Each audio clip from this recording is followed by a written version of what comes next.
নমস্কার। প্রথমেই শুভ বিজয়া, শুভ লক্ষ্মী পুজো আর দেওয়ালির আগাম শুভেচ্ছা। আচ্ছা, পুজোতে জমজমাট খাওয়া-দাওয়ার পর ওজন তো নিশ্চয়ই অনেক বেড়ে গেছে। এবার তো একটু ডায়েট মেইনটেইন করতে হবে। নিজের দেহের দিকে তো একটু দেখতে হবে, তাই না? তাই আপনাদের সবার জন্য নিয়ে চলে এসেছি খুব সহজ, খুব সিম্পল আর খেতেও কিন্তু খুব টেস্টি আর খুব হেলদি একটা রেসিপি। এটা কিন্তু একদমই লো কার্ব। নো কার্ব বলছি না, লো কার্ব বলছি, মানে কার্বোহাইড্রেট কম আছে। ডায়েটের জন্য কিন্তু একদম পারফেক্ট একটা রেসিপি আর খেতে কিন্তু অসাধারণ লাগে। চলুন রেসিপি শুরু করার আগে কিছু যোগাড়যন্ত্র করে নিই। প্রথমে দেখুন যে আমি ভরপুর কিন্তু সবজি নিয়ে নিয়েছি, অনেক রকমের সবজি নিয়েছি। যেসব সবজি আপনার কাছে অ্যাভেলেবেল থাকবে সেই সবজিটাই কিন্তু আপনারা নিতে পারেন। আমি এখানে নিয়ে নিয়েছি কাঁকরোল, পটল, মিষ্টি কুমড়ো, আলু আর সাথে নিয়েছি ফ্রেঞ্চ বিন। চাইলে গাজরও দিতে পারেন, ক্যাপসিকামও দিতে পারেন, যদি ঘরে অ্যাভেলেবেল থাকে তো অবশ্যই অ্যাড করে দেবেন। যত সবজি দিতে পারেন, গ্রিন ভেজিস কিন্তু আমাদের শরীরের জন্য যথেষ্ট উপযোগী। তো আমি মাঝখান থেকে কাঁকরোলের ২-৪ পিস কিন্তু ভাজার জন্য কেটে নিয়েছি, সেটাকে আমি ভাজা করব। তো আর সাইডগুলো কিন্তু আমি আমার রেসিপির জন্য নিয়ে নিয়েছি। আশা করি আপনারা কিছুটা হলেও আন্দাজ করতে পারছেন যে কি বানাচ্ছি। তারপরেও আপনারা দেখে নিন আর প্লিজ আমার চ্যানেলটিকে সাবস্ক্রাইব করে পাশে থাকবেন। আপনাদের যদি সাপোর্ট সাথে না থাকে তাহলে আমি কি করে আপনাদের সাথে সুন্দর সুন্দর ভিডিও আপলোড করব? এসব রেসিপি শেয়ার করার জন্য আপনারাই তো আমার মোটিভেশন।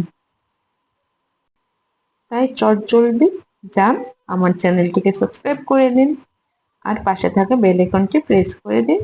ভিডিওটিকে লাইক, শেয়ার, কমেন্ট করতে কিন্তু ভুলবেন না। আর লাইক করার পর দেখবেন হাইপ বলে একটা অপশন আসছে। তো প্লিজ আপনাদের কাছে জোরহাত রিকোয়েস্ট আমার যে চ্যানেলটিকে ভিডিও দেখার সময় ভিডিওটিকে কিন্তু হাইপ করে দেবেন। তাহলে আপনাদের আশীর্বাদে আশা করি আমার চ্যানেলটিকে আমি গ্রো করতে পারবো। এখানে কিন্তু আমি সবগুলো সবজি ডোমো ডোমো করে কেটে নিচ্ছি, খুব ছোটও না আবার খুব বেশি কিন্তু বড়ও কাটছি না। সাইজটা কিন্তু মোটামুটি যেরকম আলুর দমের করি তার থেকে একটুকু ছোট্ট রাখছি। এখানে একটা কথা বলি, যারা সবজি খেতে পছন্দ করেন না তারাও কিন্তু এভাবে সবজি খেতে পারেন। অনেকেই আছে যে মাছ মাংস ছাড়া কিন্তু অন্য কিছু সবজি খেতে পছন্দ করে না। তো তাদের জন্য কিন্তু এই রেসিপিটি একদম পারফেক্ট। ডেসক্রিপশন লেংথি বলে কিন্তু রেসিপিটিকে স্কিপ করবেন না, স্কিপ না করে পুরো ভিডিওটি দেখুন। এখানে কিন্তু আমি সব সবজি কেটে নিয়েছি এবং ভালো করে আমি ধুয়ে নিচ্ছি। এবার দেখুন কি কি লাগছে। নিয়ে নিয়েছি ডালিয়া, ১ কাপ ডালিয়া, তার হাফ পরিমাণ কিন্তু মুগ ডাল নিয়েছি। তার সাথে কিন্তু চিনেবাদাম আর কাঁচা লঙ্কা নিয়েছি। আরো ১-২টো উপকরণ আছে যেটা এখানে দেখানো হয়নি। এটা পুরো রেসিপি দেখুন তাহলে কিন্তু বুঝতে পারবেন। প্রথমত একটি শুকনো কড়াইতে কিন্তু আমি মুগ ডালটাকে ভেজে নেব। আপনি এখানে মসুর ডাল ব্যবহার করতে পারেন, কিন্তু এটা আমি পুরোপুরি নিরামিষ পদ্ধতিতে করছি। আমাদের বাঙালিদের মধ্যে না ভোগের রান্না বা নিরামিষ রান্নাতে কিন্তু মসুর ডালের পরিবর্তে মুগ ডালটি আমরা বেশি ব্যবহার করে থাকি। এখানে চাইলে কিছুটা কিন্তু 1/4 কাপ কিন্তু আপনারা বুটের ডাল বা চানার ডাল যেটা সেটাও ব্যবহার করতে পারেন। এখানে আমি ওই ডালটা দিইনি, আমি শুধুমাত্র একটা ডালেই কিন্তু করছি। এখানে মুগ ডালটাকে আমি হালকা ভেজে নিয়েছি। যতক্ষণ না ভাজা গন্ধ বেরোচ্ছে ততক্ষণ কিন্তু ভাজতে হবে, কিন্তু হ্যাঁ হাই ফ্লেমে ভাজবেন না, তাহলে কিন্তু মুগ ডালে লেগে যাবে, মানে জ্বলে যাবে। একটু লাল লাল হয়ে গেলে কিন্তু সেদ্ধ হতে কষ্ট হয়। পাশের হাঁড়িতে কিন্তু আমি প্রথমে জল চাপিয়ে দিয়েছিলাম। তো জল গরম হয়ে গেছে, এবার আমি মুগ ডালটা কিন্তু ডাইরেক্ট ওটার মধ্যে দিয়ে দিয়েছি। এবার ডালটাকে আমরা সেদ্ধ করবো। এখানে ডালটাকে একটু নাড়াচাড়া করে দিয়ে দিয়েছি স্বাদ মতো নুন। নুন দিয়ে এবার কিন্তু ডালটাকে আমরা ফুটতে দেবো। যখন ডালটা ফুটে উঠবে তখন কিন্তু এরকম উপর থেকে ঝাঁক চলে আসবে, এই ঝাঁকটাকে কিন্তু আমাদের ফেলে দিতে হবে। তার আগে কিন্তু আমরা কোনো মশলা ব্যবহার করব না। প্রথমত এই ঝাঁকটা আমরা ২-৩ বার করে ফেলে দেবো। আমি এখানে একবার দেখাচ্ছি, ৪-৫ বার করে কিন্তু অনেক সময় ফেলতে হয়।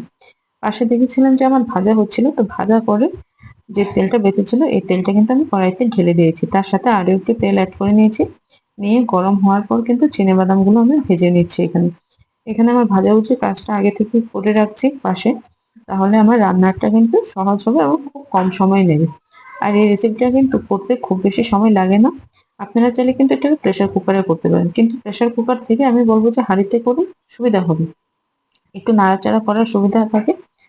যাই হোক, বাদাম ভাজার পর আমি এখানে কিন্তু সবজিগুলো দিয়ে দিয়েছি এই একই তেলের মধ্যে। সবজিগুলোকে একটু ভালোভাবে নাড়াচাড়া করে কিন্তু নুন দিয়ে দিয়েছি। নুন দিয়ে আবারও নাড়াচাড়া করে কিন্তু আমি সবজিটা মানে হালকা একটু ভেজে নেব। তারপর কিন্তু আমি এখানে ঢাকা দিয়ে দিচ্ছি। এই পর্যায়ে কিন্তু আমি কোনো হলুদ ব্যবহার করিনি ভাজার সময়। আর এখানে ডালের মধ্যে কিন্তু আমি কটা গোটা কাঁচা লঙ্কা দিয়ে দিয়েছি যেন সেদ্ধ হয়ে যায়। এবার যে যেমন ঝাল পছন্দ করে সে পরিমাণ যেন দিতে পারে। আর তার সাথে দিয়েছি কাঁচা পাকা লঙ্কা বাটা।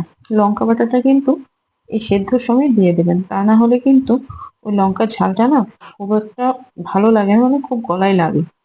তার থেকে বেটার যে আপনি সেদ্ধর সময় মানে আগে থেকে ডাল সেদ্ধ হওয়ার সময় ডালটা যখন 50% কুক হয়ে যাবে তারপর কিন্তু লঙ্কা বাটাটা দিতে হবে। 5 মিনিট পর কিন্তু ঢাকা তুলে দেখে নেবো যে কতটা সিদ্ধ হয়েছে কি। আর একটু নাড়াচাড়া করে নেবো ভালোভাবে, কিন্তু ভাজা করে নেবো মানে ভেজে নেবো সবজিগুলো। আর সবগুলো সবজি কিন্তু আমি একই সাথে দিয়ে দিয়েছি। এখানে আমি হলুদটা কেন ব্যবহার করিনি, কেন কি আগের যে ভাজা তেলটা ছিল সেটার মধ্যে কিন্তু কিছুটা হলুদ ছিল, তাই যা কালার আসে সেটা কিন্তু ওখান থেকেই চলে আসছে। এবার ভাজা হয়ে গেলে প্রায় 50 to 60% মানে কুক হয়ে যাবে। যখন ভাজতে ভাজতে একটু নরম হয়ে গেলে ডাইরেক্ট কিন্তু আমরা হাঁড়িতে দিয়ে দিচ্ছি ডালের সাথে সেদ্ধ হওয়ার জন্য। এখানে কিন্তু কড়াইটাতে আমি এবারে দিয়ে দিচ্ছি যে আরেকটা ইনগ্রেডিয়েন্টস, সেটা হলো নারকেল কোড়া। সেটা কিন্তু আমি আগে দেখাইনি। এখানে নারকেল কোড়াটাতে কিন্তু টেস্টটা অনেক এনহ্যান্স করে। আর নারকেলের জন্য কিন্তু আমাদের বডিতে ডাইজেশনে ইমপ্রুভ করে, অ্যান্টিঅক্সিডেন্টস থাকে, আমাদের যে সেলগুলো ড্যামেজ হয়ে যায় সেটার জন্য কিন্তু ফাইট করে আর আমাদেরকে নারিশ করে। এবং অনেক নিউট্রিশন আছে, পটাশিয়াম, ম্যাগনেসিয়াম, এগুলো কিন্তু খুব ভালো মানে খুব পরিমাণে কিন্তু নারকেলের মধ্যে আছে। আর কিন্তু নারকেল হাই ফাইবার বলে এটা কিন্তু আমাদের বডির জন্য অনেকটাই উপকারী। নারকেল ভাজার সাথে সাথে কিন্তু আমি পাশে হাঁড়িতে কিন্তু একটুকু হলুদ দিয়ে দিয়েছিলাম। সেটা আপনারা লক্ষ্য করেছেন কিনা জানি না, একটু দেখে নেবেন। এখানে কিন্তু আমি হলুদ গুঁড়ো অ্যাড করে দিয়েছি। তারপর নারকেলটা ভাজা হওয়ার পর কিন্তু ডাইরেক্ট আমি কড়াই থেকে হাঁড়িতে দিয়ে দিয়েছি। তারপর ভাজা বাদামটাও দিয়ে দিয়েছি। দিয়ে দেখলাম যে আমার ডালটা প্রায় 90% কুক হয়ে গেছে। একটু আঙুল চেপে দেখে নেবেন। তারপর কিন্তু সবার শেষে আমি ডালিয়াটা ইউজ করছি। ডালিয়াটাকে আপনি চাইলে একটু শুকনো খোলায় ভেজে নিতে পারেন বা এমনিতেও কিন্তু দিয়ে দিতে পারেন। আমি শুকনো খোলায় ভাজিনি, ডাইরেক্ট আমি কিন্তু হাঁড়িতে দিয়ে দিয়েছি। এবারে কিন্তু আমার রান্না প্রায় 80% হয়ে গেছে। ডালিয়া দেওয়ার পর কিন্তু ডালিয়াকে খুব বেশি সময় নিয়ে ফোটাতে হয় না, ডালিয়া কিন্তু অল্প সময়ে হয়ে যায়। এবার একটু স্বাদ মতো চিনি দিয়ে দিয়েছি। আপনারা চাইলে চিনিটাকে স্কিপ করতে পারেন, কিন্তু চিনিটা একটু টেস্ট বাড়ানোর জন্য দিয়েছি। আপনারা চাইলে চিনিটাকে স্কিপ করে দিয়ে এখানে কিন্তু অল্প একটু মধু ব্যবহার করতে পারেন। এবার পাশে কড়াইটাকে আমি ভালোভাবে পরিষ্কার করে নিয়েছি। কড়াইতে এবার তেল দিয়ে দিয়েছি। এটাতে কিন্তু আপনারা সর্ষে তেলটাই ব্যবহার করবেন ফোড়নের জন্য। আমিও কিন্তু সর্ষে তেল দিয়েছি। এবার শুকনো লঙ্কা দিয়ে দিয়েছি গোটা, তারপর পাঁচফোড়ন দিয়েছি। এবার দিয়ে দিচ্ছি কাশ্মীরি গুঁড়ো লঙ্কা, আদা বাটা, জিরে গুঁড়ো আর ধনে গুঁড়ো দিয়ে সব মশলা কিন্তু আমি তেলের মধ্যে ভেজে নেব। এটা কিন্তু আমার ফোড়ন রেডি করছে। তো আমার পাশে কিন্তু দেখুন এটা কিন্তু ডালিয়ার খিচুড়ি হচ্ছে। খিচুড়ি রান্না কিন্তু প্রায় হয়ে গেছে, সেদ্ধ হয়ে গেছে। এবার কিন্তু আমি ফোড়ন দিয়ে দেবো। ফোড়নটা দিয়ে দেওয়ার আগে একটু নাড়াচাড়া করে উপর নিচ করে নেব। আর হ্যাঁ, এখন দেখতে পাচ্ছেন যে অনেকটা পাতলা আছে। এখন ফোড়ন দিয়ে দিয়েছি। এবার যেটা বলছি যে পাতলা আছে, ডালিয়ার খিচুড়িটা কিন্তু যখনই রান্না করবেন জলের পরিমাণটা একটু বেশি দেবেন। কেন কি ডালিয়াটা কিন্তু অনেকটাই জল সোক করে নেয়, পরে কিন্তু অনেকটাই ঘন হয়ে যায়। আমি এখানে কিছুটা মশলা কড়াইতে লেগেছিল, তো সেজন্য একটু নামিয়ে নিয়েছি কড়াইতে, নিয়ে কড়াইতে নাড়াচাড়া করে আবার ঢেলে দিয়েছি। এবার কিন্তু আমার খিচুড়ি রান্না হয়ে গেছে। এবার উপর থেকে আমি কিছুটা ঘি দিয়ে দেব। তার আগে আমি হাঁড়িটাকে পরিষ্কার করে নিচ্ছি সাইডগুলো। আর আমার এটা সবসময়কারই অভ্যাস, রান্নার সাথে সাথে কিন্তু গ্যাসটাকে আমি মুছে রাখি, যেন যে তেলটা ছেটে যায় সে তেলটা যেন জমে না থাকে। এবার উপর থেকে কিছুটা ঘি দিয়ে দিয়েছি। আপনারা চাইলে ধনেপাতা কুচি দিতে পারেন। ঘি দিয়ে কিছুক্ষণের জন্য একটু নাড়াচাড়া করে কিন্তু আমি কিছুক্ষণের জন্য ঢেকে রেখে দেবো, যেন ঘিয়ের ফ্লেভারটা ইনফিউজ হয়ে যায়, মানে পুরো খিচুড়ির মধ্যে কিন্তু ঘিয়ের সুন্দর গন্ধটা যেন চলে আসে। তারপর কিছুক্ষণ পর দেখেন আমার খিচুড়িটা অনেকটাই কিন্তু ঘন হয়ে গেছে। আমি যদিও আরেকটা বাটিতে একটু নামিয়ে নিয়েছিলাম, তারপর আমি এখানে আপনাদের সার্ভ করে দেখাচ্ছি। কেন কি পুরো হাঁড়িটা আমি এক মানে এভাবে ভরা হাঁড়ি আমি নামাতে পারবো না। তো বাস দেখুন আমার রান্না কিন্তু একদম কমপ্লিট। দেখুন কত কম সময়ে কত ইজিলি কিন্তু ডালিয়ার খিচুড়ি রান্না হয়ে গেছে।